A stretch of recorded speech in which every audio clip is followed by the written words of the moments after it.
CRT का last numerical है 2.11। क्या बताया गया है कि 200 वोल्ट संभरण से 600 पिको फैरेड के संधारित्र को आवेशित किया जाता है। यानी कि हमारे पास क्या है, एक संधारित्र है जिसकी धारिता कितनी लिख देंगे, C1 बराबर 600 पिको फैरेड, और कितने वोल्ट से, 200 वोल्ट से क्या करा जा रहा है, इसे आवेशित किया जा रहा है। तो V1 कितना हो गया, 200 वोल्ट। फिर इसको संभरण से वियोजित कर देते हैं, यानी कि इसे तो हटा दिया इसमें से, फिर क्या लेके आया जाता है, तथा एक अन्य 600 पिको फैरेड वाले अनावेशित संधारित्र से जोड़ देते हैं। यानी कि जो हमारे पास पहले संधारित्र था वो कैसा करा हमने, आवेशित। अब वो तो आवेशित हो गया, जो विभवांतर लगाया गया था उसे दिया हमने हटा। तो पहले पे तो दे रखा है विभवांतर, और पहले की क्या दे रखा है, धारिता दे रखी है। पहले का विभवांतर है, पहले की धारिता। अब हम क्या लेके आए, एक इसे क्या ले आए, दूसरा संधारित्र लेके आए हैं, और उसे क्या कर दिया गया, तथा एक अन्य 600 पिको फैरेड वाले अनावेशित संधारित्र से जोड़ देते हैं। अब इन दोनों को क्या कर दिया गया, जोड़ दिया गया। इस प्रक्रिया में कितनी ऊर्जा का ह्रास होगा। अब देखो, वैसे तो ये पूरा का पूरा टॉपिक है कि क्या कहते हैं कि दो चालकों को क्या किया जाता है, जोड़ा जाता है, तो उन पे क्या होता है, ऊर्जा का ह्रास भी बताया गया है और आवेशों का पुनर्वितरण भी बताया गया है। तो दो चालक होते हैं, आवेशों का पुनर्वितरण और ऊर्जा का ह्रास, साथ में उभयनिष्ठ विभव, जो मैंने तुम्हें एक डेफिनेशन लिखाई थी, ये उसी टॉपिक पर आधारित पूरा का पूरा न्यूमेरिकल है। अब दूसरी कंडीशन में ये कह दिया गया कि C2 कितना दे रखा है, ये भी कितना है, 600 पिको फैरेड है, C1 भी 600 है और C2 भी कितना है, 600 पिको फैरेड है। दोनों के मान कितने दे रखे हैं, 600 दे रखे हैं। V1 का दे रखा है, V2 का नहीं दे रखा। ठीक, अब तो इसमें सीधा सीधा या तो एक फॉर्मूला लगाओ, इसे सीधे सीधे कर लो। एक ही फॉर्मूले को तुम्हें याद रखना है, उस फॉर्मूले से ही ये हो जाएगा।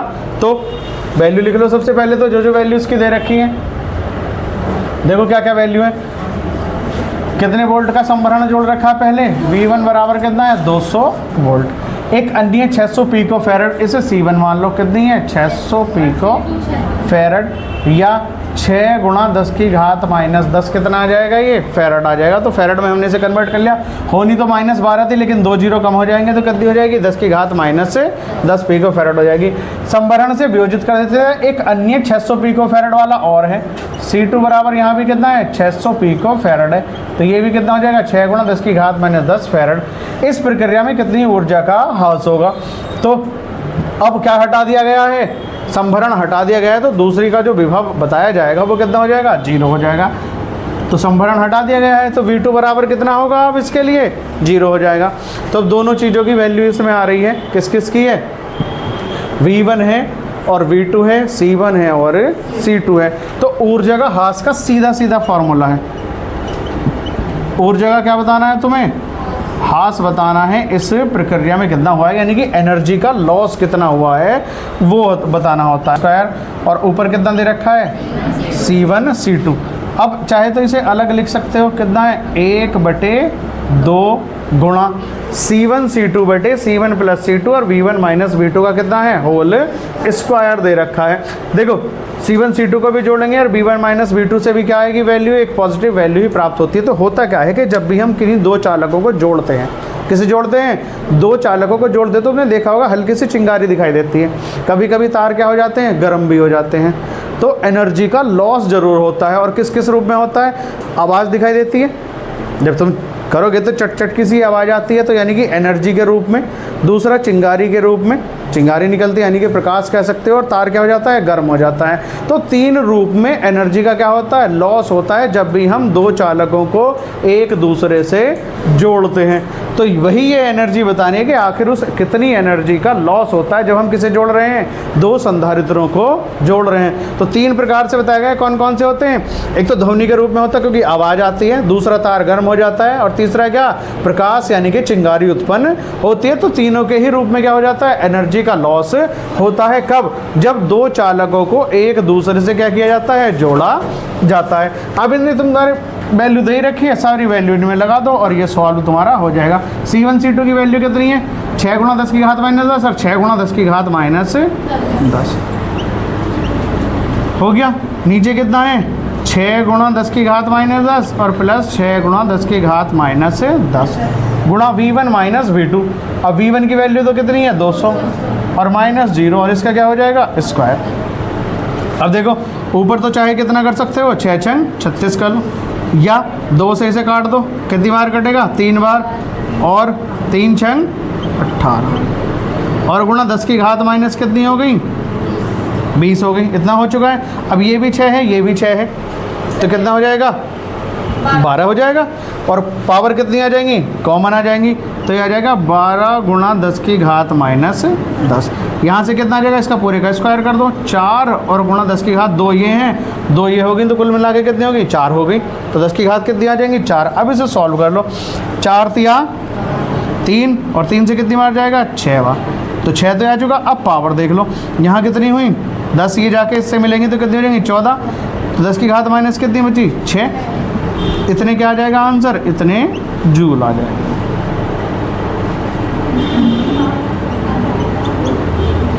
तो ये किसकी वैल्यू आ चुकी है? Delta U. अब अगर इसे तुम्हें डेरिवेशन को करना है तो कर लो। क्यों? क्योंकि आज ही क्वेश्चन बैंक में मैंने देखा है एक सेट में 2026 में ये डेरिवेशन आया हुआ है। तो जब 2026 में आया हुआ तो इसका मतलब क्या है कि एग्जामिनरों के दिमाग में है क्वेश्चन को इसे दिया जाना चाहिए। तो एनर्जी लॉस का करा दूंगा मैं, तो थोड़े से मैथमेटिकल है और कुछ नहीं है। 2 लाइनें लिखनी है और 2 लाइनों के बाद पूरा का पूरा काम क्या करना है? उसमें मैथमेटिक्स ही है, टोटल वही काम करना है, घटाना, जोड़ना, भाग करनी, गुणा करना, बस यही है। हो आसानी से जाता है, बस यही समझना है कि किस में से किसे घटाना होता है। तो इसे नोट कर लो। ये लास्ट न्यूमेरिकल है किसका? NCERT का। करो इसे नोट। लिखिए, हेडिंग डालिए आवेशों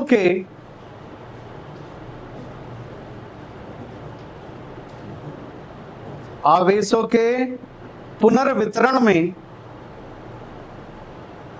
आवेशों के पुनर्वितरण में ऊर्जा का ह्रास, ह्रास मतलब लॉस, आवेशों के पुनर्वितरण में ऊर्जा का ह्रास।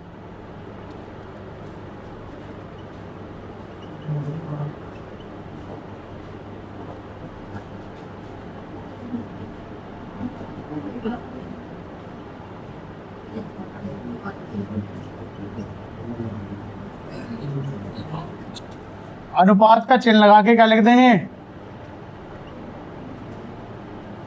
उभयनिष्ठ विभव, क्योंकि इस डेरिवेशन में उभयनिष्ठ विभव भी आएगा और उभयनिष्ठ विभव का व्यंजक इसके ऊर्जा ह्रास से पहले ही आएगा, क्योंकि इसमें उभयनिष्ठ विभव की आवश्यकता पड़ेगी डेरिवेशन में। तो मजबूरी है कि तुम्हें उभयनिष्ठ विभव को क्या करना पड़ेगा? लिखना पड़ेगा, इसे करना पड़ेगा। क्या कहोगे? Energy loss. क्या बताना है तुम्हें?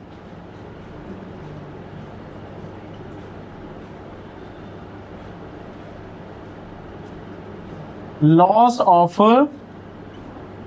Energy in redistribution of charges.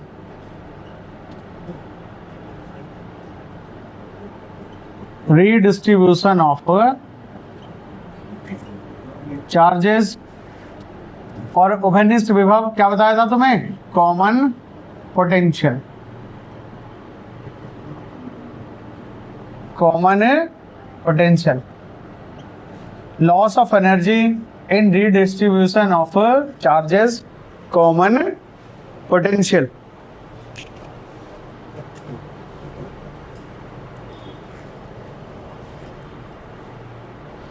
तो आवेशों के पुनर्वितरण में क्या बताना है? ऊर्जा का तुम्हें ह्रास बताना है। पूरा का पूरा क्वेश्चन आता है कि जब 2 आवेशित चालकों को एक दूसरे से जोड़ा जाता है तो ऊर्जा ह्रास के लिए व्यंजक स्थापित कीजिए। टॉपिक थोड़ा सा बड़ा है लेकिन है सब कुछ मैथमेटिकली। तो एक बार अगर तुम्हारी समझ में आ गया कि मैथमेटिकली कैसे इसे सॉल्व करना है तो हो जाएगा। मेन तो 2-3 लाइनें हैं, उन पे फोकस करना है बस, बाकी कुछ और नहीं है इसमें। लिख लिया यहां तक? लिखिए अब जल्दी से। माना 2 पृथक्कृत, माना 2 पृथक्कृत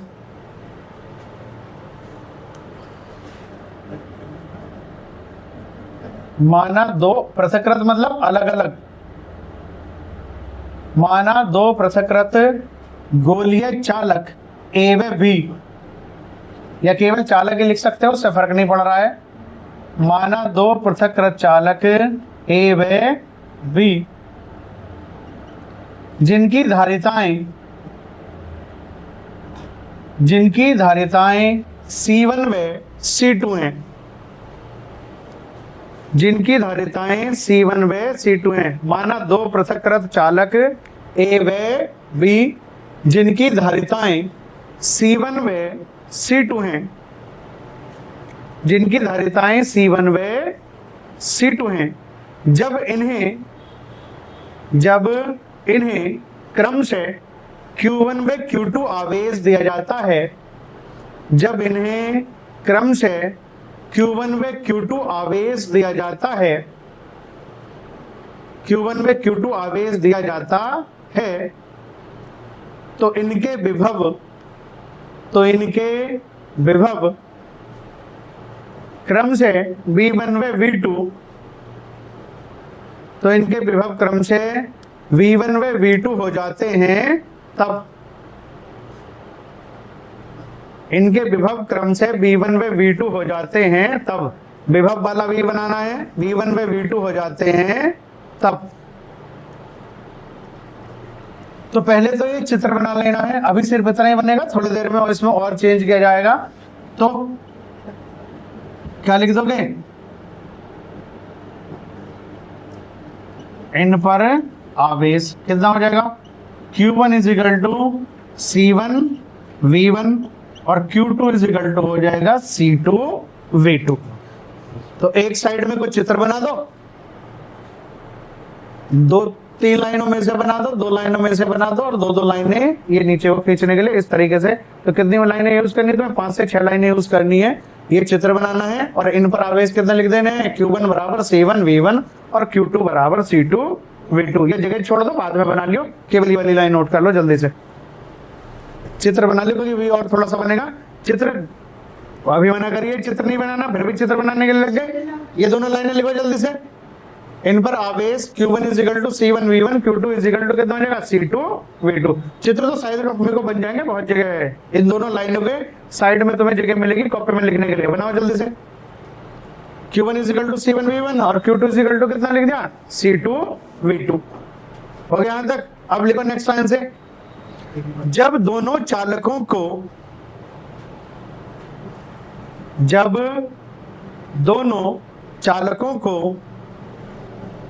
एक पतले तार के द्वारा जोड़ा जाता है, जब दोनों चालकों को एक पतले तार के द्वारा जोड़ा जाता है, जब दोनों चालकों को एक पतले तार के द्वारा जोड़ा जाता है, तो धनावेश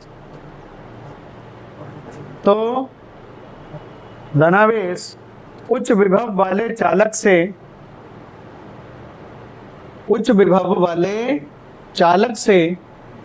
निम्न विभव वाले चालक में, उच्च विभव वाले चालक से निम्न विभव वाले चालक में तब तक जाता रहता है जब तक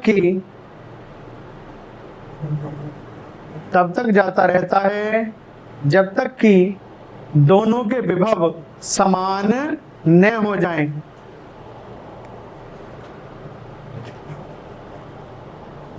तब तक जाता रहता है जब तक कि दोनों के विभव समान न हो जाएं।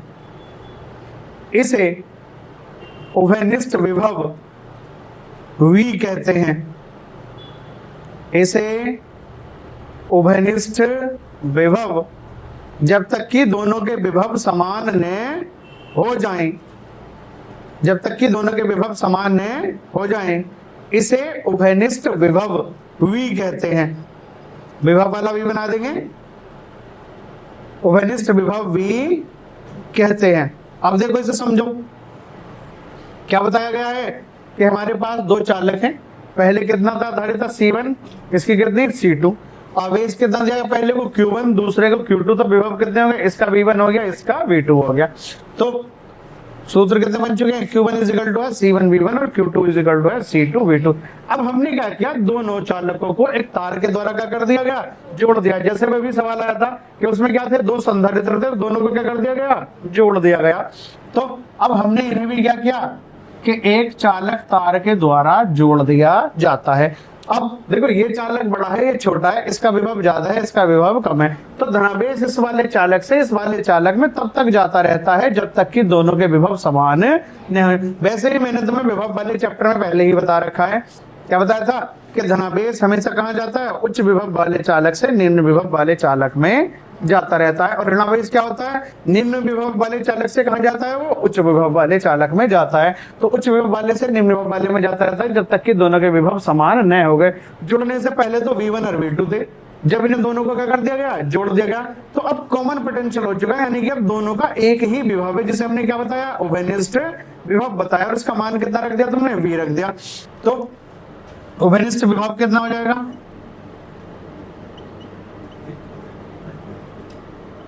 उभयनिष्ठ विभव, उभयनिष्ठ विभव बराबर कितना हो जाएगा, V बराबर कितना होता है, चलो ऐसे लिखो अभी तो, उभयनिष्ठ विभव V बराबर कितना होता है, Q बटे C। देखो इस वाले सूत्र से देख लो, V बराबर कितना हो जाएगा, Q बटे C। अब Q का मतलब यहाँ क्या है, दोनों को जब जोड़ दिया गया तो क्या हो गया, कुल आवेश हो गया, और नीचे क्या लिख देंगे, कुल धारिता।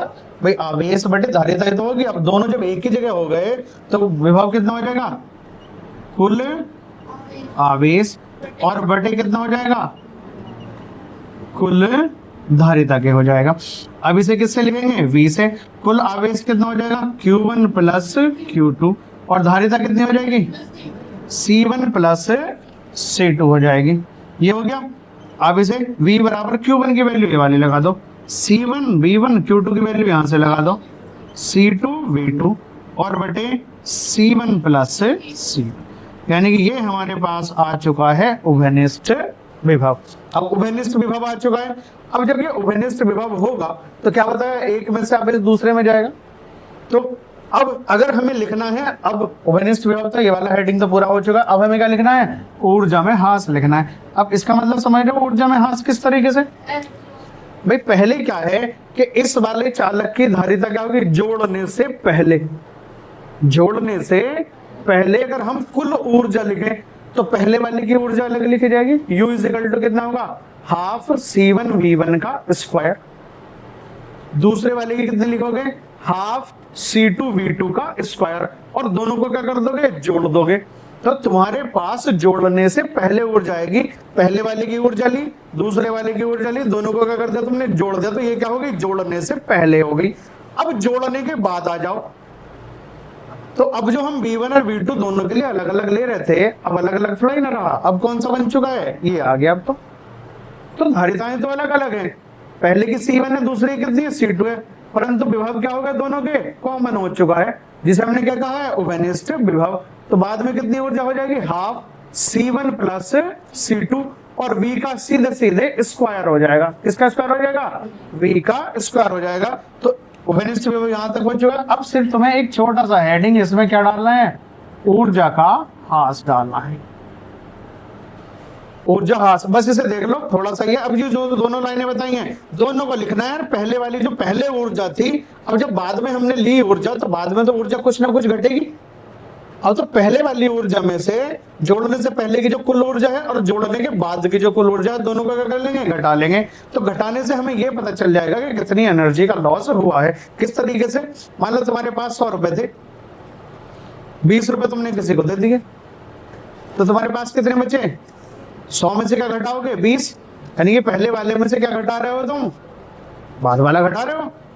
तो बात आ गई नहीं समझ में तुम्हारी। तो इसी तरीके से हमें इसमें से क्या करना है, पहले ऊर्जा क्या निकालनी है, जोड़ने से पहले की, फिर ऊर्जा कैसे निकालनी है, जोड़ने के बाद की, और पहले वाली ऊर्जा में से बाद वाली ऊर्जा क्या कर दोगे, घटा दोगे। तो तुम्हें ये पता चल जाएगा कि एनर्जी में कितना लॉस हुआ है। तो कैसे लिखोगे, जोड़ने के पहले किसकी, दोनों चालकों A व B की कुल ऊर्जा। अब इसे क्या मान लो, U डैश मान लो, कितनी हो जाएगी, U डैश। अब पहले चालक की कितनी हो जाएगी, हाफ C1 V1 का स्क्वायर, दूसरे कितनी हो जाएगी, हाफ C2 V2 का स्क्वायर, या कुल मिला के कितनी आ जाएगी, ये हाफ C1 V1 का स्क्वायर और C2 V2 का स्क्वायर। ये क्या है, जोड़ने से पहले ये पहले चालक की है और ये दूसरे चालक की है, तो दोनों को मिलाकर कितनी होगी, कुल हो चुकी है जोड़ने से पहले। अब क्या लिखोगे,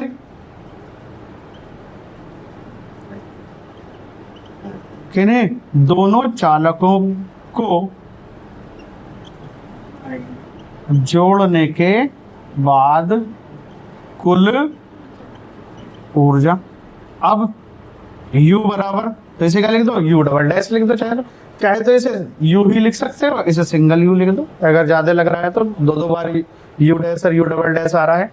अब इसकी देखो कितनी हो जाएगी, अब ये दोनों अलग अलग नहीं है, जुड़े हुए हैं, तो एक ही ऊर्जा होनी है इनकी। अब इस तरीके से नहीं होनी कि ये पहले वाले की है, ये A की है, ये B की है, अब ऐसे थोड़ा ही ना होगा। अब तो कुल ऊर्जा क्या एक साथ ही लिखी जाएगी, तो कितना हो जाएगा, C1 प्लस C2, और ये जो V आया है इसकी जगह कितना हो जाएगा, V का स्क्वायर होगा। बस इसी पे ध्यान दे लो, ये दोनों लाइनें ही है। अब तुम्हें कुछ नहीं करना, इस वाली में से इसे घटाना है, कैलकुलेशन करते जानी है, तुम्हारा आंसर आ जाएगा।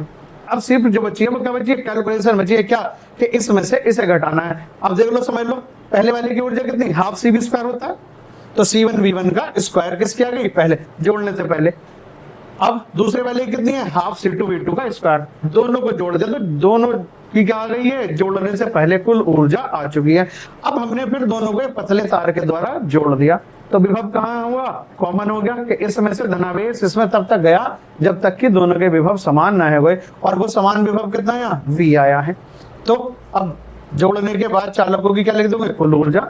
हाफ कितना आना था, CV स्क्वायर, तो C की जगह तो क्योंकि दो चालक हैं धारिताएं तो कुल लेनी पड़ेगी, तो C1 प्लस C2 की, लेकिन विभव क्या हुआ दोनों का, एक ही हो चुका है अब, तो इसलिए सिंगल विभव आया V का स्क्वायर। अभी हो चुका है।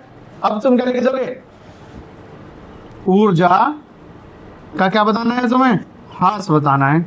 अब ऊर्जा का हास कितना हो जाएगा, U माइनस U डैश के बराबर हो जाएगा, यानी कि जो एनर्जी लॉस है वो कितने के बराबर है, U माइनस U डैश के बराबर है। अगर इसे ऐसे नहीं लिखना चाहो तो ऐसे भी लिख दोगे कि U माइनस U डैश बराबर, एक ही बात है, उससे कोई फर्क नहीं पड़ रहा है। तो अब देखो इनकी वैल्यू लगाओ, कितनी कितनी वैल्यू है, सबसे पहले किसकी वैल्यू है, U की कितनी है, 1/2, कितना, C1 V1 का स्क्वायर और C2 V2 का स्क्वायर, और माइनस कितना हो जाएगा, हाफ C1 C2 और V का square, half C1 plus C2 और V का स्क्वायर।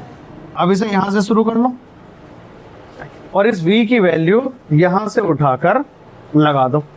अब क्या चलेगा, इसमें पूरा मैथमेटिक्स चलेगा। अब जो कि तुम्हें देखना है कि कौन सा कॉमन लेना है, कौन सा काटना है, कहां भाग करनी है, किसे एक्सपेंड करना है। अब ये सारा का काम, मेन इक्वेशन दो थी, एक U थी और एक U डैश थी, और U में से U डैश तुम्हें घटाना है। अब तो तुमने घटा दिया, अब क्या करना है, तुम्हें कैलकुलेशन ही तो करनी है। अब इसे जहां तक भी ये सॉल्व हो सकता है वो सॉल्व करना है। जो सूत्र है ना तुम्हें पिछला न्यूमेरिकल का, अभी वही सूत्र निकल के आएगा। इसे अब देखो कैसे कैसे आएगा, ध्यान दो जल्दी से।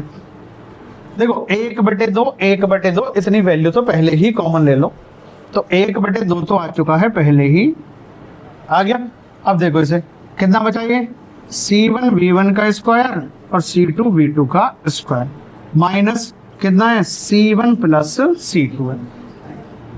अब V की लगाओ वैल्यू कितनी है, C1 V1 C2 V2 बटे C1 plus C2, C1 V1 और प्लस C2 V2 और बटे C1 प्लस C2 और इसका पूरे का होल स्क्वायर, आ गया ब्रैकेट बड़ा वाला जो चल रहा है। अब यहाँ ध्यान दो, देखो ये स्क्वायर मतलब कि इस पूरे का भी स्क्वायर है, ये जो ऊपर लिखा हुआ है प्लस में, और ये नीचे C1 प्लस C2 है, इसका भी स्क्वायर है। यहाँ भी एक C1 प्लस C2 है या नहीं है। तो करना क्या पड़ेगा तुम्हें, क्या देखो इसे ध्यान देखो, ये C1 प्लस C2 से एक C1 प्लस C2 क्या होगा, कैंसिल, तो नीचे क्या बचेगा, एक ही C1 प्लस C2 बचेगा और इस पूरे का बचेगा स्क्वायर। अब आगे ध्यान दो, अगर एक लाइन और कम करानी है तो एक लाइन कम हो जाएगी यहाँ से, अगर तुम इस बात पर ध्यान दो तो। अब ये C1 प्लस C2 अगर हम कॉमन ले लें बाहर, एलसीएम ले ले, कॉमन का नाम आ रहा है, तो एलसीएम ले तो इससे गुणा हो जाएगी किसकी, C1 प्लस C2 की गुणा कहाँ होगी, यहाँ, क्योंकि यहाँ तो है ही नहीं है, यहाँ जब ये नहीं है तो हमें क्या करना पड़ेगा, देखो कॉमन लेने का या एलसीएम लेने का एक तरीका और होता है। देखो यहाँ ये C1 प्लस C2 नहीं है, हमें क्या लेना है, इसका एलसीएम लेना है। तो क्या करेंगे, C1 प्लस C2 से भाग कर लो और C1 प्लस C2 से गुणा कर लो। तो जो नीचे C1 प्लस C2 है, यहाँ भी नीचे C1 प्लस C2 कहाँ जाएगा, बाहर आ जाएगा। ऊपर कितना बच गया, C1 प्लस C2 बच चुका है। तो कितना लिखोगे अब, 1/2। ये वैल्यू तो ऐसी है, ये वाली कहाँ पहुंच जाएगी, यहाँ, और 2 के साथ में कौन सा आ जाएगा, C1 प्लस C2 आ जाएगा। तो 2 के साथ में कितना आया, C1 प्लस C2, ये लिख दिया यहाँ। इसे लिखो, इसके साथ में कितना होगा, C1 प्लस C2 और साथ में C1 V1 का स्क्वायर और प्लस C2 V2 का स्क्वायर। हो गया। अब ये तो कैंसिल हो चुका था। अब ये जो वैल्यू दे रखी है इसे सीधे सीधे क्या कर लो, एक्सपेंड कर लो। तो अब कितना होगा, माइनस तो आ जाएगा, यहाँ आया माइनस, एक बार में हो जाएगा, वरना माइनस लिखोगे फिर एक बार में माइनस अंदर बचाओगे। तो देखो जितने, अभी जब इसका वर्ग तुम एक्सपेंड करोगे तो सारी वैल्यू प्लस आनी थी, लेकिन जब माइनस से गुणा करोगे तो सारी वैल्यू कैसी हो जाएंगी, माइनस की हो जाएंगी। अब देखो ध्यान दो जल्दी से, C1 V1 स्क्वायर कितना हो जाएगा, C1 का स्क्वायर V1 का स्क्वायर प्लस C2 का स्क्वायर V2 का स्क्वायर कितना हो जाएगा, C2 का स्क्वायर और V2 का स्क्वायर माइनस 2 C1 C2 और V1 V2, ये वैल्यू इसमें आ जाएगी।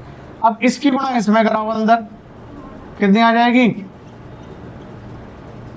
2 C1 प्लस C2 कितना आया, देखो अब इसकी गुणा इसमें करानी है सबकी तुम्हारे अंदर। तो ऊपर वाली लाइन लिख लेंगे, नीचे वाली नीचे को लिख लेंगे। इसे देखो, C1 का स्क्वायर और साथ में V1 का स्क्वायर प्लस C1 C2 और V2 का स्क्वायर। अब इसकी गुणा इसमें करानी है तो कितना हो जाएगा, C1 C2 और V1 का स्क्वायर और प्लस आ जाएगा C2 का स्क्वायर और साथ में कितना, V2 का स्क्वायर। ये वाली लाइन पूरी की पूरी ऐसे नीचे लिख देंगे, C1 square V1 square C2 का स्क्वायर V2 का square 2 C1 C2 V1 V2। अब देखो किस किस से क्या क्या कैंसिल होगा, इस वाली वैल्यू से ये कैंसिल हो जाएगी और इस वाली वैल्यू से ये वाली वैल्यू कैंसिल हो जाएगी। C1 का स्क्वायर V1 का स्क्वायर C2 का स्क्वायर V2 का स्क्वायर। मतलब ये सारी की सारी कैलकुलेशन ही है, तो बस ध्यान से करते जाओ, अपने आप सॉल्व हो जाएगा। तो इससे ये कैंसिल, इससे ये कैंसिल, कितना बचा देखो ध्यान से, C1 C2 C1 C2 C1 C2 तीनों में है, जो वैल्यू बची तीनों में क्या है, C1 C2 है, तो C1 C2 को भी बाहर लिख लो। तो कितना आ जाएगा, C1 C2 और बटे 2 C1 प्लस C2। अब यहाँ से कितना बचेगा, फिर से देखो, तुमने C1 C2 कॉमन लिया, कितना आया यहाँ से, V2 का स्क्वायर, यहाँ से कितना आया, V1 का स्क्वायर, यहाँ कितना बचा 2 V1 V2। तो अब वैल्यू कितनी आ गई तुम्हारे पास, 1/2 C1 C2 बटे C1 प्लस C2 और ये कितना आया, V1 माइनस V2 का होल स्क्वायर। और ये किसका मान है तुम्हारे पास, U माइनस U डैश का, या U माइनस U डैश ना लिखकर इसे हम कितना लिख सकते हैं, ऊर्जा का हास कितना लिख दो, डेल्टा U कर दो। तो लास्ट में कितना आ जाएगा, डेल्टा U। यही इक्वेशन लिखाई थी तुम्हें। तो है क्या, मेनली मैथमेटिकल पोर्शन है और कुछ नहीं है। क्या है ये, मैथमेटिक्स है पूरा का पूरा, मतलब, और वो भी ऐसा वाला थोड़ा ही ना कि मैथमेटिक्स की और चीजें हो रही हैं, जनरल सी है, तुम्हें गुणा करनी है, भाग करनी है, जोड़ना है, घटाना है, भाई काम चल रहा है। बड़ा इसी वजह से तो दिखाई दे रहा थोड़ा सा, यहाँ ध्यान देना है, यहाँ बाकी तो 3 लाइन में खत्म हो गया। तुम्हें करना क्या है, देखो एक तो ये वाली वैल्यू निकाल ली है U की, और एक इसकी निकालनी है U डैश की, और U डैश में V की वैल्यू लगा देनी है, और V की वैल्यू लगाने के बाद फिर तो तुम्हें गुणा भाग करनी है, एलसीएम लेना है, बस ये काम करते जाना है और ये हो जाएगा। अब देखो V1 माइनस V2, अगर V 50 है, ये 10 है, तो फिर भी एक पॉजिटिव वैल्यू आनी है। नीचे C1 प्लस C2 है, यानी कि इसका जो मान आना है डेल्टा U का, एक क्या आनी है, पॉजिटिव वैल्यू आनी है। इसका मतलब क्या है कि धनात्मक मान ही प्राप्त होगा। तो इससे क्या स्पष्ट होता है, कुछ ना कुछ एनर्जी का लॉस होता है, किसमें, आवेशों के पुनर्वितरण में। किस किस रूप में होता है, एक तो ध्वनि के रूप में होता है, चिंगारी या प्रकाश के रूप में होता है, और दूसरा किसमें, ऊष्मा के रूप में, यानी कि हीट, यानी कि तार क्या हो जाते हैं, गर्म हो जाते हैं। जब चालकों को क्या जोड़ा जाता है, आपस में जोड़ा जाता है, तो 3 प्रकार से एनर्जी का लॉस हो जाता है। किस किस के रूप में, एक तो तुम्हें बताया किसके, चिंगारी, चिंगारी मतलब प्रकाश, दूसरा क्या, ऊष्मा, और तीसरा क्या है, ध्वनि है। यानी कि तीन रूप से एनर्जी का क्या होता है, लॉस होता है। जब चालकों का क्या होता है, आवेशों के पुनर्वितरण में क्या कहा जाता है, एनर्जी का जब लॉस होता है, या आवेशों को एक दूसरे से क्या करते हैं, हम जोड़ते हैं। करो इसे नोट। इसमें है बस समस्या थोड़ी सी जो यहाँ बताया गया है कि ये जो C1 और C2 आता है इसकी गुणा यहाँ होती है, पर इसका क्या कर देते हैं हम, एक्सपेंड कर देते हैं। तो सारी की सारी वैल्यू किस में आएगी, माइनस में आ जाएगी। C1 V1 का स्क्वायर माइनस C2 V2 का स्क्वायर, ये लिख रखा C1 V1 square minus C2 V2 का square minus 2 C1 C2 V1 V2 आ जाता है। यहाँ है बस। अब जब इसकी गुणा करोगे तो C1 की गुणा पहले इसमें भी होगी, इसमें भी होगी, तो कितना आ जाएगा, ये C1 का स्क्वायर V1 का स्क्वायर, फिर C1 की गुणा यहाँ होगी तो C1 C2 और V2 का स्क्वायर हो जाएगा। ये लिख रखा C1 C2 और V2 का स्क्वायर, फिर इस C2 की गुणा इसमें होगी तो C1 और C2 V1 का स्क्वायर आएगा, C1 C2 V1 का स्क्वायर, फिर इस C2 की मल्टीप्लाई यहाँ होगी तो C2 का स्क्वायर और V2 का स्क्वायर। ये वाली वैल्यू सेम टू सेम ऐसे ही लिखनी है। तो C1 का स्क्वायर V1 का स्क्वायर आपस में दोनों कैंसिल हो जाएंगे, और ये C2 का स्क्वायर V2 का स्क्वायर, C2 का स्क्वायर V2 का स्क्वायर, ये आपस में हो गए कैंसिल। इसमें C1 C2 और यहाँ भी C1 C2 क्या है, कॉमन है, इसे बाहर निकाल के यहाँ रख देंगे। अंदर यहाँ कितना बचेगा, V2 का स्क्वायर प्लस V1 का स्क्वायर और माइनस 2V1 V2 बच जाएगा, और इसका क्या आ जाएगा, होल स्क्वायर आ जाएगा। तो इस तरीके से एनर्जी का लॉस सिद्ध हो जाता है। करो।